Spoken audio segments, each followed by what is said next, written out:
से बोलो सदगुरुदेव की जय। प्यारे साथियों, सतगुरु कबीर साहब परमात्मा को ढूंढने के विषय में कहते हैं, पढ़ा सुना सीखा सभी मिटा न संशय सूल, कहें कबीर कासे कहूँ यह सब दुख का मूल। समस्त धर्म ग्रंथ पढ़े, ज्ञानियों के उपदेश सुने, सभी कुछ सीखा ग्रहण किया, इसके बाद भी संशय अर्थात संदेह रूपी शूल हृदय में गड़ा ही रहा, नष्ट नहीं हुआ। साहब कहते हैं, या तथ्य में किससे कहूँ कि समस्त दुखों और झंझटों का मूल कारण या संशय अर्थात संदेह भ्रम ही है। इसी के कारण हम परमात्मा से अलग रहते हैं। यही मनुष्य को एक तरफा आर या पार वाली स्थिति में आने नहीं देता। सब कुछ ज्ञान समझ लेने पर भी धर्म ग्रंथों के अध्ययन तथा ज्ञानियों के उपदेशों द्वारा सबक लेकर भी यह मन निशंक नहीं हो पाता। माया इतनी प्रबल है कि इतने पर भी नष्ट नहीं होती। कर्तापन का भ्रम देहाभिमान बना ही रहता है। भेद बुद्धि नहीं मिटती। उचित क्या है, पाप क्या है, मैं कौन हूँ, परमात्मा क्या है, वह है या नहीं, आदि अनेक संशय बने ही रहते हैं। यही मनुष्य को आत्म साक्षात्कार नहीं करने देते और माया में उलझाए रखते हैं। जैसे फिल्म देखने वाला जानता है कि फिल्म सत्य नहीं है, मात्र छाया प्रकाश व ध्वनि का खेल है, फिर भी फिल्म देखते समय वह इतना खो जाता है, इतना इन्वॉल्व हो जाता है कि फिल्म को सत्य समझकर रोने वाले दृश्य पर भावुक हो जाता है, युद्ध वाले दृश्यों पर जोश में आ जाता है, हंसने वाले दृश्यों पर हंसता है, गाने नाचने वाले दृश्यों पर झूमता है और प्रणय के दृश्यों में आनंद तथा काम उत्तेजना का अनुभव करता है। इसी प्रकार सब कुछ जानकर भी मनुष्य माया से निकल नहीं पाता, उसके संशय बने ही रहते हैं। अतः माया बड़ी प्रबल है। जैसा कि कहा जाता है, माया महा ठगनी हम जानी।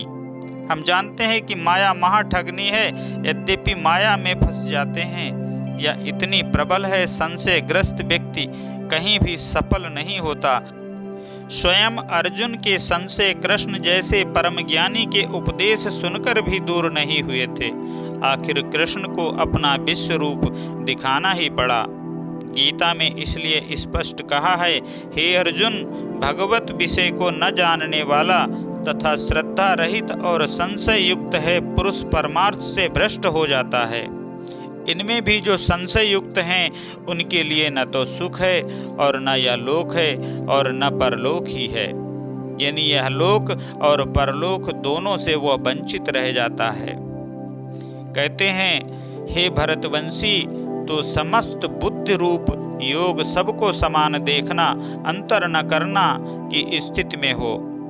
अज्ञान से उत्पन्न होने वाले इस संशय को जो तेरे हृदय में स्थित है, ज्ञान रूपी तलवार द्वारा छेद कर काट कर युद्ध के लिए खड़ा हो जा। यानी निश्चिंत हो जा अथवा एक मत हो जा। त्रिशंकु की भांति बीच में अटके रहने से लोक या परलोक कुछ नहीं मिलने वाला। संशय को ज्ञान द्वारा काटकर एक मार्ग चुन ले, या तो इस लोक को प्राप्त कर अथवा परलोक को प्राप्त कर। अर्जुन जैसे सुनने व समझने वाले और कृष्ण जैसे समझाने वाले के होते हुए भी जब अर्जुन के संशय नहीं नष्ट हो पाए, तो जन सामान्य की तो बात ही क्या।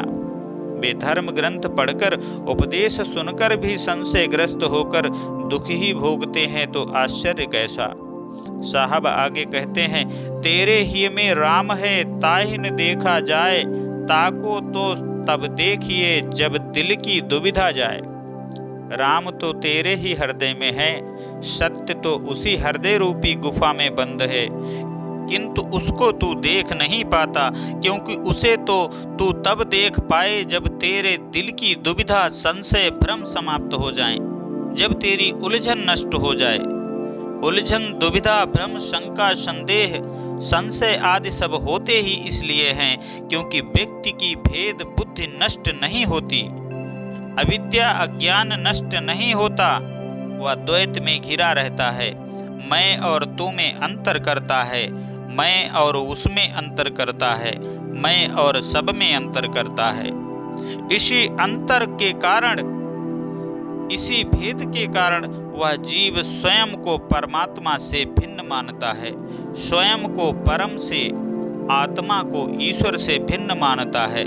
अपने शुद्ध आत्म स्वरूप को जानता ही नहीं तो राम कैसे मिले, कैसे दिखें? जब ज्ञान के प्रकाश में मन को लीन कर लेने पर आत्मबोध होता है, आत्म साक्षात्कार होता है, तभी यह ज्ञात होता है कि वह तो तुझ में ही है।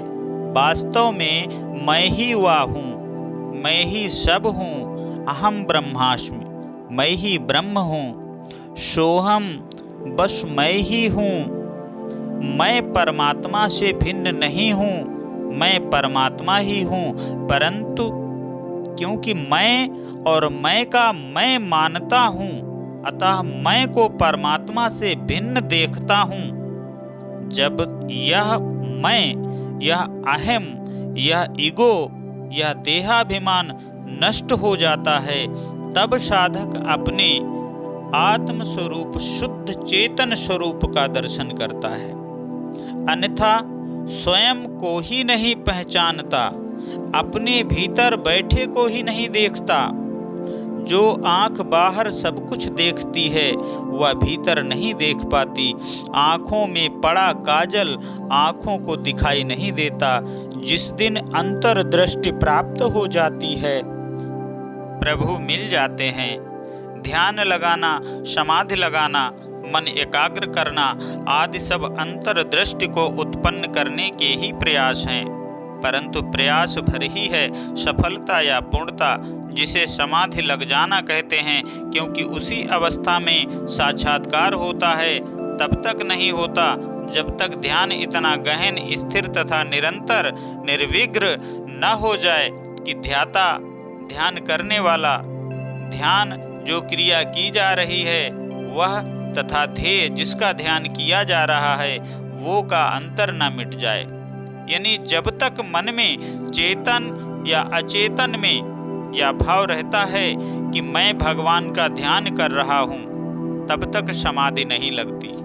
जब तक प्रयास ही रहता है, लक्ष्य प्राप्त नहीं होता, क्योंकि भेद बुद्धि भिन्नता बनी रहती है। साधक स्वयं को भगवान से पृथक देखता रहता है, तभी तो यह सोचता है कि मैं भगवान का ध्यान कर रहा हूँ, यानी मैं अलग हूँ जो ध्यान कर रहा हूँ, और भगवान अलग है जिनका ध्यान कर रहा हूँ। अतः द्वैत ध्यानावस्था में भी बना रहता है, परंतु ध्यान की प्रगाढ़ता पराकाष्ठा पर जब साधक का द्वैत नष्ट हो जाता है, दुविधा और भेद मिट जाते हैं, तब मैं, ध्यान और भगवान में भेद नहीं रहता, तब एकाकार हो जाते हैं। तब साधक अपने आत्म स्वरूप को पहचानता है, तब उसे राम के, परमात्मा के अथवा अपनी आत्मा के अपने वास्तविक स्वरूप के दर्शन होते हैं, यानी आत्मज्ञान, आत्मबोध हो जाता है। सरल शब्दों में कहा जाए तो बिंदु अर्थात शून्य का लघुतम रूप और विराट अनंत शून्य का विशालतम रूप एक ही सिक्के के दो पहलू हैं, क्योंकि बिंदु भी अप्रमेय है और विराट भी अप्रमेय है। उन्हें नापा तौला या आकार में बांधा नहीं जा सकता। बिंदु आत्मा को और विराट परमात्मा को समझें। इसीलिए कवि कहता है, घूंघट के पट खोल रे तो पिया मिलेंगे, यानी माया का, अज्ञान का पर्दा या घूंघट हटा दे तो प्रीतम अर्थात परमात्मा के दर्शन होंगे। क्योंकि इसी माया अर्थात भ्रम और अज्ञान में मैं भाव, भेद बुद्धि के पर्दे के कारण ही तो साधक स्वयं को ईश्वर से भिन्न मान रहा है। इसीलिए आत्म साक्षात्कार कर लेने वाले साधक के लक्षण या अवस्था को बताते हुए सतगुरु कबीर साहब कहते हैं, सब बन तो तुलसी भये, पर्वत सालिग राम, सब नदियां गंगा भई, जाना आत्म राम। जब से मैंने अपने आत्मा राम को देख अर्थात जान लिया है, अपनी आत्मा में छिपे राम को पहचान लिया है, तब से समस्त पेड़ पौधों या जंगल तो मेरे लिए तुलसी हो गए हैं। समस्त पर्वत शालिग्राम और जैसे पत्थर के लंबे गोल टुकड़े को शिवलिंग कहकर शिव के समान पूजते हैं, ऐसे ही बेलनाकार पत्थर के टुकड़े को शालिग्राम कहकर विष्णु के समान पूजा जाता है। समस्त नदियां मेरे लिए गंगा के समान हो गई हैं, यानी सब और हर शय में परमात्मा के दर्शन होने लगे हैं। हर शय पवित्र, सुंदर और पूजनीय हो गए हैं। जैसा कि शायर कहता है, जिस शय को देखता हूँ वो ही हसीनतर है, जाने मेरी नज़र में ये कौन जलवागर है। साक्षात्कार कर लेने से भेद बुद्धि समाप्त हो गई है। पेड़ पौधे, पशु पक्षी, नदी पहाड़ आदि सभी में मुझे उसी परमात्मा की पवित्र व पूजनीय छवि दिखाई देती है।